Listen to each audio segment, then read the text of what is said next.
اس ملک کو صرف عمران خان بچا سکتا ہے اور کوئی نہیں بچا سکتا. یہ چور لٹیرے ڈاکو چکے یہ بھگوڑے اور ان کے ساتھ عمرہ ہے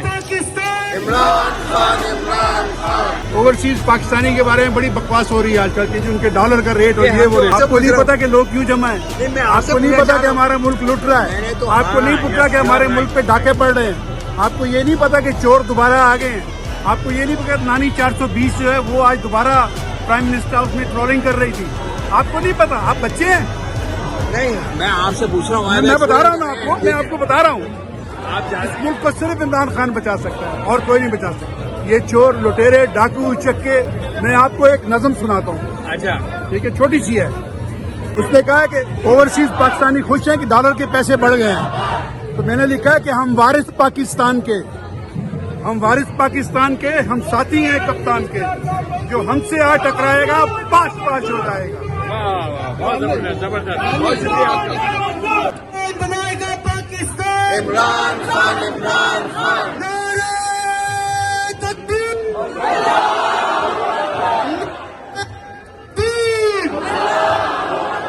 نعرہ رسالت نعرہ حیدری. آپ یہاں کس سلسلے میں آئے جان صاحب؟ جی پاکستان کے سلسلے میں آئے ہیں. اچھا. اور پاکستان کے خاطر آئے ہیں, اور پاکستان میں جو انصاف کا نظام ہے وہ ہمیں امید تھی کہ وہ over the period of time change ہوگا, لیکن ابھی محسوس ہوتا ہے کہ وہ ابھی تک چینج نہیں ہوا. تو جب تک یہ سسٹم جو ہے ہمارا, خاص طور پہ جو انصاف کا نظام ہے, جب تک یہ چینج نہیں ہوگا, جب تک ملک جو ہے وہ ترقی نہیں کر سکے گا. میں تو صرف پاکستان کی خاطر یہاں پہ ہوں. اچھا, تو پاکستان کی خاطر سے مراد یہ ہے کہ آپ عمران کے لیے آئے ہیں, جو عمران کے ساتھ زیادتی کی ہے انہوں نے, کورٹ کا جو فیصلہ ہے اس سلسلے میں. جی بیسکلی جس طرح عمران خان جو ہیں ان سے ہمیں کافی امیدیں وابستہ ہیں اور رہی ہیں. انہوں نے اپنے لحاظ سے کووڈ کے زمانے میں جس طرح بھی پاکستان کو آگے وہ لے کے چل سکتے تھے, انہوں نے اس کی کوشش کی, اور اس کی کنٹینیویشن ہونی چاہیے تھی till the end of his tenure, اور پھر دیکھتے کہ کیا ہوتا ہے. لیکن جو کچھ ہوا آپ جانتے ہی ہیں, اور اس میں جو ہے کافی لوگ ملوث ہیں. اور یہ چاہتے ہیں آپ جو ہیں وہ سمجھتے ہیں کہ عمران خان کے ساتھ زیادتی ہوئی ہے. جی یہ سمجھتے ہیں جی عمران خان کے ساتھ جو ہے وہ زیادتی ہوئی ہے. زیادتی, اور آپ چاہتے ہیں کہ عمران خان واپس آئے اور آ کے ملک کی باہر دوڑ سنبھالے. جی ان کو دوبارہ سے چانس ملنے چاہیے. اس کے علاوہ اور بھی بہت سارے لوگ ہیں پاکستان میں, صرف عمران خان نہیں ہیں, لیکن اور بھی بہت سے ایسے باصلاحیت لوگ ہیں, بہت سی جماعتیں ہیں ایسی جن کو بھی موقع ملنا چاہیے, جن کو آج تک موقع نہیں ملے. چلیے بہت شکریہ. جی تو یہ آپ دیکھیے کہ میں جا رہا ہوں, دیکھ رہے ہیں آپ کے عمران خان کے جو ہیں یہ انہوں نے اٹھائے ہوئے ہیں پلے کارڈ, اور یہ دیکھیں یہ صاف نظر آئے گا یہاں سے. یہ عمران خان زندہ باد کے نعرے لگ رہے ہیں, اور یہ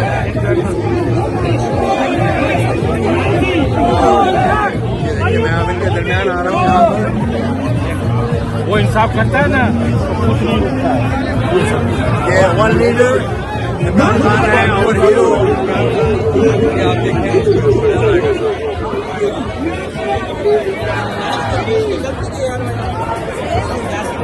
یہ دیکھیں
पाकिस्तान का मतलब हमारे पाकिस्तान बहुत शोर है, आवाज तो सही नहीं आ रही, लेकिन मैं कोशिश करूंगा कि मैं इनसे बात कर सकूं। हमारे साथ जो है पाकिस्तान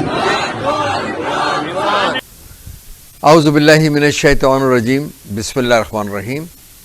नाज़रीन, आप देख रहे हैं प्रोग्राम बात करना ज़रूरी है, और हम ये प्रोग्राम जो है ये हम अमेरिका के शहर ह्यूस्टन से करते हैं, जहाँ पर एक बहुत बड़ी तादाद में पाकिस्तानी जो है वो रहते हैं।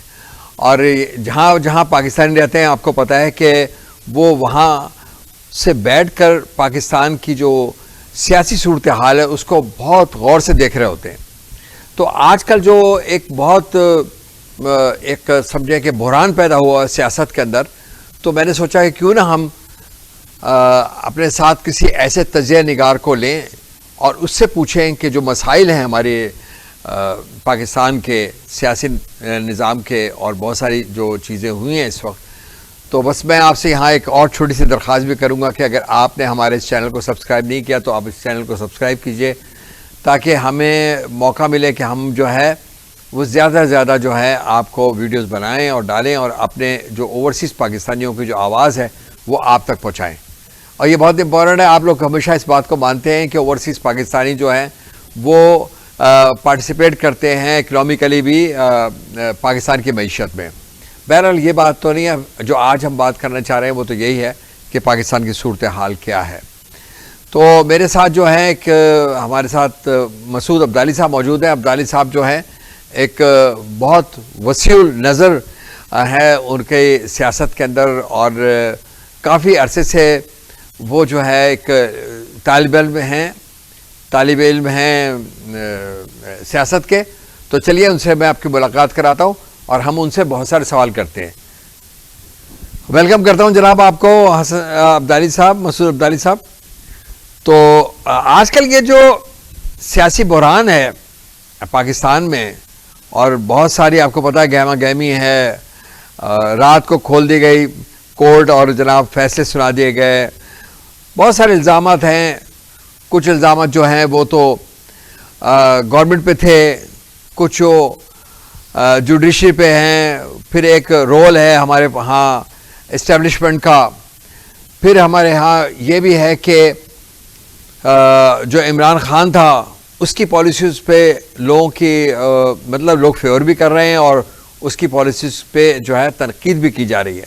तो बहुत सारी चीज़ें चल रही हैं। तो मैं आपसे पहला सवाल जो है वो यही है कि ये जो बहरान है इसका पस मंज़र क्या है, इस पर आप जो रोशनी डालिए। शुक्रिया बासिर साहब। देखिए, मैं तो ज़ाती तौर पर समझता हूँ कि बहरान है ही नहीं। हमारे हर मसले को, हर मामले को जो है हम बतंगड़ बना के और बहरान बना लेते हैं। देखिए, दुनिया जो पार्लिमानी निज़ाम है दुनिया में जहाँ भी चल रहे हैं, बड़ी मिसालें बरतानिया, हिंदुस्तान, पाकिस्तान, बांग्लादेश इसकी हैं। पार्लिमानी निज़ाम में ताकत का सरचश्मा, इक़्तिदार का सरचश्मा जो है वो पार्लियामान होती है, कौमी असम्बली जैसे हम कहते हैं। इसलिए कि कौमी असम्बली बराह रास्त मुंतखब होती है, इसी तरह सूबाई असम्बलियाँ बराह रास्त मुंतखब होती हैं। बाकी जो अदारे हैं, मतलब सदर जो है उसको सूबाई असम्बली, सेनेट और कौमी असम्बली मुंतखब करती है, वज़ीर-ए-आज़म को कौमी असम्बली मुंतखब करती है, सेनेटर्स और सूबाई असम्बली मुंतखब करती है। तो बुनियादी तौर पर हमारा जो इक़्तिदार का सरचश्मा है वो कौमी असम्बली है। वहीं से अच्छा, फिर इसमें यह भी तय हुआ है पार्लियामानी निज़ाम में कि पार्लियामान में या कौमी असम्बली में जिसको अक्सरियत हासिल होगी वही हुकूमत करेगा, यानी उसको 50% से ज़्यादा वोट चाहिए, की हिमायत चाहिए।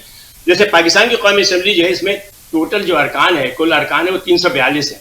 इसका मतलब ये है कि वज़ीर-ए-आज़म बनने के लिए आपको ज़रूरी है कि कम से कम 172 अफराद जो हैं वो आपकी हिमायत करें। इसलिए कि 172 का मतलब हुआ कि मुखालिफ है कि 171 हो जाएंगे, तो वह आपको 50% ज़्यादा हिमायत हासिल हो गई।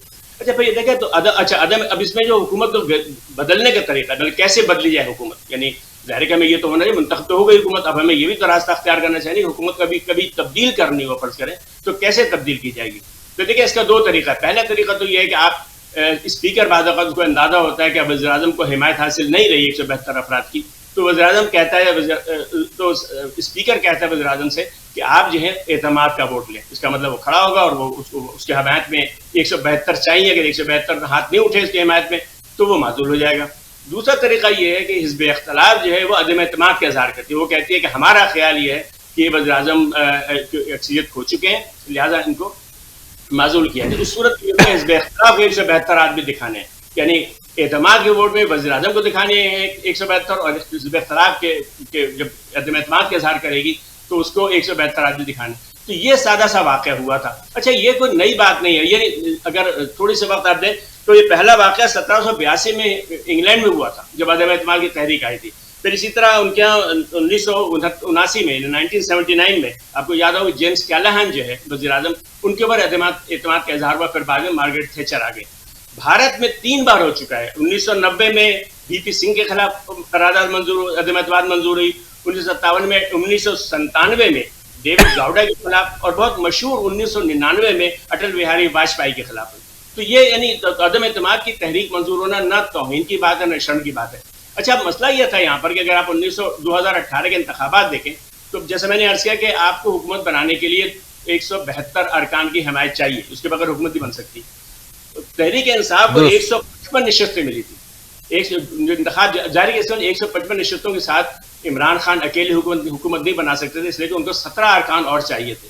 تو انہوں نے کیا کیا کہ بلوچستان عوامی پارٹی پاپ, پاکستان مسلم لیگ قاف اور MQM اور گرینڈ ڈیموکریٹک الائنس جو ہے پیر پگاڑا کا سندھ کا, اور جمہوری وطن پارٹی زین بگٹی کی, اور ہمارے شیخ رشید صاحب کی اکلوتی نشست والی عوامی مسلم لیگ, انہوں نے اس کے ساتھ مل کے حکومت بنائی. جب اعتماد کا ووٹ ہوا تو ان کو 176 ووٹ ملے, تو معاملہ ٹھیک چلتا رہا. ادھر کچھ عرصے سے حزب اختلاف نے ان کی جو اتحادی جماعتیں ان سے بات چیت شروع کر دی. MQM نے اندیا دیا کہ وہ حکومت کے خلاف ووٹ دیں گے. جمہوری وطن پارٹی نے بھی کہا کہ وہ حکومت کے خلاف ووٹ دیں گے. تو اس کے بنیاد پہ انہوں نے ایک قرارداد پیش کر دی قومی اسمبلی میں کہ ہمارا خیال ہے کہ وزیر اعظم اعتماد کھو چکے ہیں, لہٰذا اعتماد کا ووٹ دیا جائے. تو معاملہ اتنا سادہ سا تھا. اس کے اوپر اگر رائے شماری کرا لی جاتی جیسے کی جاتی ہے دنیا بھر میں تو یہ مسئلہ ہی نہیں ہوتا. لیکن ہوا یہ کہ اسی دوران آپ کو دیکھا ہوگا کہ اس کی میں بات آگے کروں گا, تو بنیادی مسئلہ جو ہے وہ یہ ہے کہ عدم اعتماد کی تحریک پیش ہوئی جو جمہوری طریقہ ہے, اس کے اوپر عام طریقے سے رائے شماری کے بجائے اس کو ہم نے بلا وجہ یعنی سیاسی فٹ بال بن گئی. دونوں طرف سے ہوا, دونوں طرف سے اس میں انتہا پسندی مظاہرہ ہوا. اس طرح یعنی حزب اختلاف نے کوشش کی کہ تحریک انصاف کے کچھ لوگوں کو اپنے ساتھ ملا لیں, جو غلط ہے یعنی اخلاقی اعتبار سے کہ آپ جس پارٹی کے حمایت سے منتخب ہو کر کے آئے ہیں آپ کو اس کی حمایت کرنی چاہیے. لیکن جو ووٹنگ ہوئی تھی اس کے اندر کسی بھی جسے کہتے ہیں کہ تحریک انصاف کے آدمی کے MNA نے خلاف ووٹ نہیں دیا. تو یہ بات بہت سادہ سی تھی, لیکن اس کو ہم نے سیاست کے نظر کر کے یعنی جسے کہتے ہیں اس قدر یہ بدنما بن گیا اور اس قدر بدمزگی ہوئی کہ جو ہم آج دیکھ رہے ہیں. لیکن مسعود عبدالی صاحب, میرا خیال یہ ہے کہ وہ جو لیڈر کا مسئلہ تھا نا, جس سے کہ یہ تاثر ملا کہ باہر کی کوئی قوت جو ہے وہ ہمارے ہاں کی گورنمنٹ کو چینج کرنا چاہتی ہے, تو اس کی وجہ سے یہ میرا خیال ہے کہ عمران خان نے وہ لیٹر لوگوں کو انہوں نے بتایا کہ یہ سازش کی جا رہی ہے ان کے لیے, اور ووٹ جو ہیں خریدے جا رہے ہیں اور پیسہ جو ہے باہر سے آیا ہے. دراصل میرا خیال ہے کہ وہ ایشو تھا, اس کی وجہ سے جو تھے عمران خان جو ہے وہ اتنے غصے میں آ گئے اور یہ چیزیں جو ہے الجھ گئی. اس کا بیک گراؤنڈ بتا دوں میں, اس کا بیک گراؤنڈ بتا دوں کیا ہوا تھا, واقعہ کیا ہوا ہے وہ, یعنی کس وجہ سے یہ جیسے کہتے فساد شروع ہوا.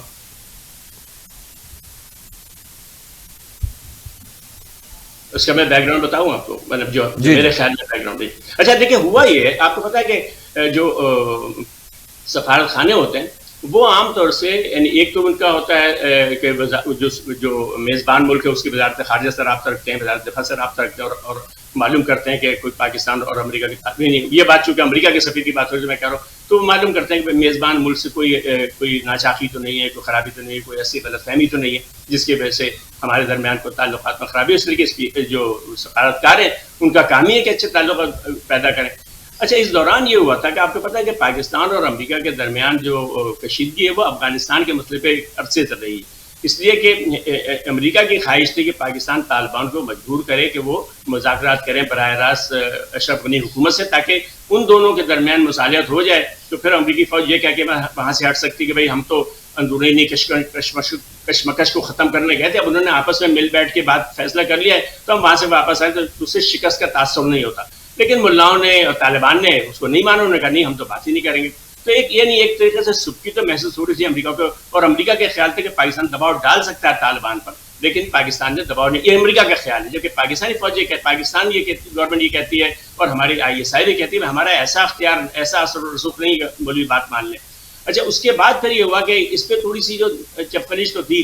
फिर बाइडन साहब का आपको अंदाजा होगा, बाइडन साहब हमेशा से पाकिस्तान के किसी तरह मुखालिफ रहे। उन्होंने पहले भी जब वो नायब सदर से उन्होंने कहा कि पाकिस्तान तोगला है, मुनाफिक है, पाकिस्तान दो रुखा है, हमारा काबिल एतमाद इत्तेहादी नहीं है। अच्छा, फिर इसी दौरान एक रूस का मसला हो गया यूक्रेन के हमले से। इत्तफाक की बात है कि इमरान खान का दौरा उसी दिन हुआ जिस दिन रूस ने हमला किया यूक्रेन में, हालांकि इसको यानी इसमें इमरान खान के दौरे को ताल्लुक नहीं था, दौरा बहुत पहले से तय था। तो इससे ये हुआ, ये तासुर बैठा पाकिस्तान के मुक़्तदरा के हल्कों में कि अमेरिका के पाकिस्तान से ताल्लुकात ख़राब हैं, यानी अमेरिका पाकिस्तान को बेहतर नहीं समझता।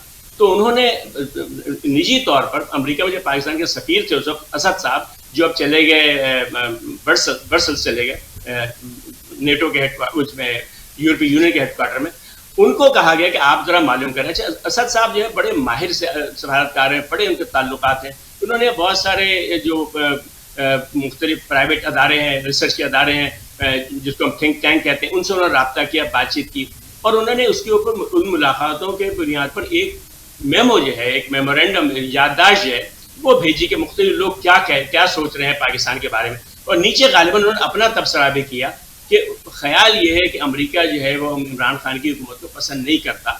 अच्छा, ये उनकी सफ़ीर साहब की राय थी, पसंद नहीं करता, और मैंने पाकिस्तान को इस सिलसिले में कुछ करना चाहिए।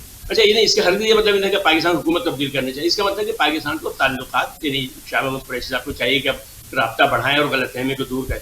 अच्छा, ये जो मेमो पहुंचा उसको ये तासुर मिला, यानी क्योंकि हर मामला हमारे घर से ना, ये मेमो जानी नहीं चाहिए था इमरान खान साहब के पास, ये वजारत खारजा में इस पे बात होनी चाहिए थी, लेकिन वो मेमो चला गया इमरान खान साहब के पास। उनके मुशीरों ने, फवाद चौधरी वगैरह ने उसके ऊपर जो नहीं, वो अपना सियासतदान तो सियासी तबसरे करते हैं ना आमतौर पर, तो उन्होंने इसी दौरान जो है, इत्तफाक की बात है, जब ये मेमो वहाँ पहुँचा, इसी दौरान इत्तेमाद की तहरीक भी आ गई। तो अब इसमें बदनीयती से किया गया या इत्तफाकन किया गया, अब वो सही इसको नफी कर दिया गया, ये इत्तेमाद की तहरीक दरअसल अमेरिका के ईमा पे की जा रही है। तो इस तरह ये बात जो है वो ख़राब हो गई। इसमें जो ख़राब पहलू है, छोटा सा मैं अर्ज़ करूँगा, यानी मेरी हुकूमत के पहलू पर, इमरान खान हुकूमत के पहलू पर, कि ये मेमो बड़े हसास होते हैं। इस किस्म के जो सफ़ीर हमारे लिखते हैं, इसमें बहुत सारी चीज़ें होती हैं, बड़े लोगों के नाम होते हैं इसके अंदर। आमतौर से ऐसी चीज़ें पब्लिक नहीं की जाती, ये उन्हीं इदारों में रहते हैं जिनको उनकी ज़रूरत है, वज़ारत खारजा में रहते हैं या हमारी जो कौमी सलामती कमेटी उसमें रहते हैं, ये पब्लिक नहीं किए जाते। लेकिन इसको पब्लिक कर दिया गया, और कल आपने देखा होगा कि जो हलफ उठाया है, हमारे हलफ उठाने से पहले जब मुंतखब हुए शहबाज शरीफ साहब वज़ीर आज़म, तो उन्होंने कहा कि जी मैं तो उसको इसकी तहक़ीक़ात के लिए सुप्रीम कोर्ट, इसमें जो कमेटी है हमारी सिक्योरिटी कमेटी, उसको पेश करूँगा। तो मेरा ख्याल है कि ये एक खालिस सफारती डॉक्यूमेंट था जिसको हमने पब्लिक कर दिया, जिसकी वजह से हुआ, इससे तासुर ये हुआ कि ये पूरी तहरीक है वो अमेरिका के कहने पर बर्पा की गई। तो आप समझते हैं कि ये कोई इतना इम्पोर्टेंट मसला नहीं था ऐसा कि जिसको इतना लंबा खींचा गया, ये कहना चाह रहे हैं आप? नहीं, हो सकता है कि बहुत इम्पोर्टेंट हो, लेकिन उसकी तशरीह या उसको जिस अंदाज में उसको फैलाया गया वो मुनासिब नहीं। इसलिए कि मैंने अर्ज़ किया ना कि ये जो सफारती मेमो है, ये तो सफीरों का काम ही है, इसके आदाब होते हैं, प्रोटोकॉल इसके आदाब होते हैं, वो खास फोरम में उसको डिस्कस किया जाता है। मतलब ये आमतौर से दुनिया भर में ये वजारत खारजा और जो हमारे कौमी सलामती का अदारा है, ये आमतौर से इसको देखते हैं। मुईद यूसुफ साहब जिसके जिम्मेदार थे, अब तो कुछ और साहब होंगे, तो डॉक्टर मुईद यूसुफ यार उनके भी बड़ी अच्छी, तो वो एक उससे इसको हमने हमाकत ये की, इसमें गलती किसकी है ये तो नहीं कहा जाता, लेकिन इसको एक सियासी फुटबॉल बना के हमने इस मामले को गुंजल कर दिया। अब हमें उसका बैकग्राउंड का पता भी नहीं है, और इसकी वजह से मुझे लग रहा है कि हमारे जो सफारती हल्के हैं, जो सफ़ीर हजरात हैं, इनकी यानी जिसे कहते हैं कि साथ मुतासरीन सफ़ीरों को बहुत सारी बात ऑफ द रिकॉर्ड की जाती हैं, वो बहुत से लोग उनको बताते हैं। चलिए ये बात तो हुई यहाँ पर, लेकिन अब ये देखें कि ऑलरेडी हुकूमत चेंज हो गई है, नई हुकूमत आई है। अब जो नई हुकूमत आई है ये तो वो लोग हैं जो कि 30-30 साल से हुकूमतें करते हुए आ रहे हैं, चाहे वो सूबाई सतह पे कर रहे हों या कौमी सतह पे कर रहे हों। जिस तरह की शरीफ फैमिली है, नवाज शरीफ 3 दफ़ा रहे प्राइम मिनिस्टर रहे, अब उनका भाई आ गया छोटा, वो भाई जो 2-3 दफ़ा चीफ मिनिस्टर रह चुका है पंजाब का। अब उनका जो शहबाज शरीफ साहब का साहबजादे हैं हमज़ा, वो उम्मीदवार हैं। अच्छा, मरियम हैं। तो ये ख़ानदानी विरासत चल रही है मेरा ख्याल है।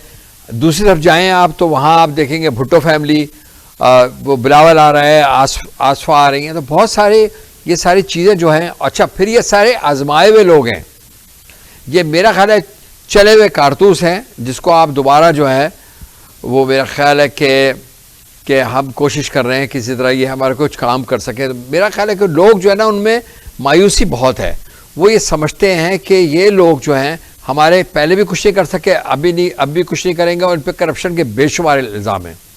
तो आप कैसे इनका मुस्तकबिल देखते हैं?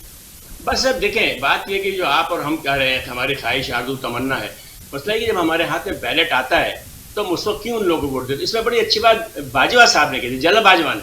जनरल बाजवा साहब से किसी ने पूछा कि मामले का हल क्या है, तो उन्होंने बड़ी अच्छी बात की, कहने लगे भाई लोग हर बार एक ही शख्स को वोट देंगे तो ऐसी सूरत हाल पैदा होगी। तो मसला है कि आप जो फरमा रहे हैं कि एक ख़ानदान मुसल्लत है, तो बहरहाल ये हर बार इंतखाब के ज़रिए आ रहे हैं लोग। ऐसा नहीं है कि हमजा शरीफ जो है वो बराह रास्त मुसल्लत कर दिया, नामजद कर दिया शहबाज शरीफ ने, ये सब लोग मुंतखब होते हैं। बिलावल, लेकिन ऐसा भी तो होता है, ऐसा भी तो है ना, माफियाज है ना। देखिए ना, अब शरीफ फैमिली जो है उसने पंजाब पे पूरा कब्जा किया हुआ है, तो वो हमेशा जीते, उनके पैसा भी है, उनके रिसोर्सेज भी हैं, आपको पता है उनके जजेस से ताल्लुकात कैसे हैं, जुडिशरी में कैसे ताल्लुकात हैं, हर चीज़ तो नुमाया है ना, साफ साफ है। देखिए तो देखिए मतलब ये कि ये बात हम कर रहे हैं ना, ये सारे मसले का तो इंतखाबी इस्लाहात है ना।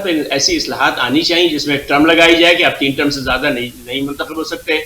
जो शख्स जो है वो करप्शन के इल्ज़ाम में उस पर मुकदमा हो तो वो इलेक्शन नहीं लड़ सकता। तो ये सब चीज़ें तो बनानी चाहिए। फिर आवाम को सबसे अहम बात तो ये जब आपके हाथ में बैलेट आएगा, जब भी इलेक्शन होगा, होने वाला है, जब भी होगा 2023 को होना है, आवाम वोट डालते वक्त, मैं तो हमेशा एक बात कहता हूँ कि आवाम वोट डालते वक्त बैलेट पेपर पर जब मोहर लगा रहे हो तो इतनी छानबीन तो करें ना जितनी आप 1 किलो टमाटर खरीदते हुए करते हैं कि गंदे टमाटर को अलग कर देते हैं। हम वोट डालते वक्त जो है निशानदार देख के वोट डाल देते हैं और बिरादरी देख के वोट डालते हैं, अपने फिरका देख के वोट डाल देते हैं। तो जाहिर है कि जब हम इस तरह के फैसले करेंगे तो यही नतीजा होगा। तो हम इसका रोना क्या, एक ही खानदान चला आ रहा है, लेकिन अब्दाली साहब उसके लिए जरूरी है कि आवाम को एजुकेट किया जाए ना। ये तो एजुकेशन भी सही तरह नहीं दिलवा रहे। देखिए ना, इसका हल तो बहरहाल जमहूरी निज़ाम में तो हल ये ना, या तो आप दूसरा हल ये निकालें कि मुल्क में डिक्टेटरशिप आ जाए, लेकिन जाहिर है कि वो गलत निज़ाम है। जमहूरी निज़ाम में तो देखिए फिर यही लिटरेसी रेट तो इंडिया में भी था ना, उन्होंने अब इम्प्रूव किया। आखिर उनके यहाँ ये इस तरह की बात नहीं चल रही है। बांग्लादेश में जमहूरियत बहुत अच्छी से चल रही है गुज़िश्ता कई सालों से। तो मेरा ख्याल है कि इसका ताल्लुक इस बात से, हम जिसका रोना रो रहे हैं, गलतफहमी ये पढ़े लिखे लोगों की कि हम रोना रोते रहते हैं, इलेक्शन होते रहते हैं। तो जब तक हम जो है वो आम आदमी एक्टिव नहीं होगा, वोट डालते वक्त तहकीकात नहीं करेगा, अपने लोगों का बेहतरीन एहतसाब जो है वो बैलेट पेपर है। जो शख्स ने काम नहीं किया, जो लुटेरे इस बार आए थे उनको दोबारा आप देख लीजिएगा, बहुत सारे दोबारा मुंतखब हो जाएंगे। तो इसलिए तो आप ये कह रहे हैं कि जब तक कि इमरान खान 2/3 मेजोरिटी में नहीं आता या कोई भी पार्टी वो अपने तौर पे फैसले नहीं कर सकती। अच्छा, लेकिन नहीं, ये भी यहाँ जो एजुकेशन, अभी मैं बताऊं मिसाल आपको, हमारे इसराइल में इस वक्त अदम एतमाद की तहरीक वहाँ भी चल रही है। मामला ये हुआ कि जो वज़ीर-ए-आज़म हैं नफ्ताली साहब जो हैं, 120 के ऐवान में उनकी सिर्फ 6 नशस्तें हैं, इसलिए 7 थी, एक औरत उनसे टूट गई है। तो ऐसा नहीं, यानी ये चीज़ें 2/3 से होना जरूरी नहीं है। जमहूरियत जो है वो अक्सरियत के जबर का नाम नहीं है। जमहूरियत जो है मिल बैठ के, जिसे कहते हैं कंसेंसस का नाम है, बात करने का नाम है, राब्ते का नाम है।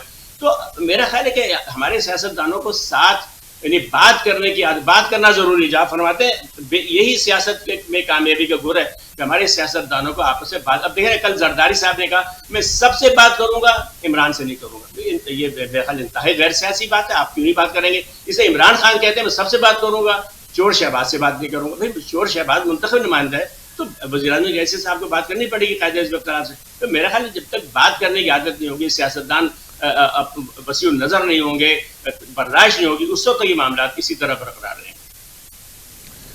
تو پھر چلیے میں سمجھتا ہوں کہ جیسے عوام ہے ویسے حکمران, اور جب تک کہ ہمارے ہاں ایجوکیشن عام نہیں ہوگی, بیلٹ پیپر کا صحیح استعمال کرنا لوگوں کو نہیں آئے گا, اور لوگ نہیں سمجھتے کہ کیا اہمیت ہے ووٹ کی, اس وقت تک میرا خیال ہے یہی سلسلہ چلتا رہے گا. تو میں سمجھتا ہوں کہ ہم دعا کرتے ہیں اس پروگرام کو ختم کرنے سے پہلے, اور میں ساتھ ساتھ آپ کو میں دعا کے ساتھ دیکھیں, چونکہ رمضان کا مہینہ ہے, قرآن کا مہینہ, قرآن میں اللہ تعالیٰ نے بہت صاف صاف کہا ہے کہ اپنی امانتیں اہل امانت کے سپرد کرو. اگر ہم بیلٹ پہ مہر لگاتے ہوئے یہ سوچیں کہ یہ بیلٹ پیپر جو ہے وہ امانت ہے اس ملک کی, میں اس کو اس شخص کو دوں گا جو امین ہو, جو صادق ہو, جو کردار کا اچھا ہو, جو جس کے پاس صلاحیت ہو. یعنی ہو سکتا ہے میرے خاندان کا نہ ہو, میری پارٹی کا نہ ہو, لیکن وہ شخص اگر ایماندار اور دیانتدار ہے تو میں اس کے حق میں رات دوں گا. جب تک ہم اپنے امانتیں امانتدار لوگوں کو نہیں دیں گے, صورتحال ایسی ہی رہے گی. اچھا, میں آپ کو نا تھوڑے سے چھوٹے کلپ بھی دکھاتا ہوں کہ جو ایجیٹیشن ہوئے ہیں دنیا میں ہر جگہ, اس طرح ہیوسٹن میں بھی ہوا ہے, شوگر لینڈ میں اور ہل کرافٹ کے اوپر ہوا ہے, تو اس کے کچھ کلپس ہیں وہ بھی میں آپ کو دکھاتا ہوں.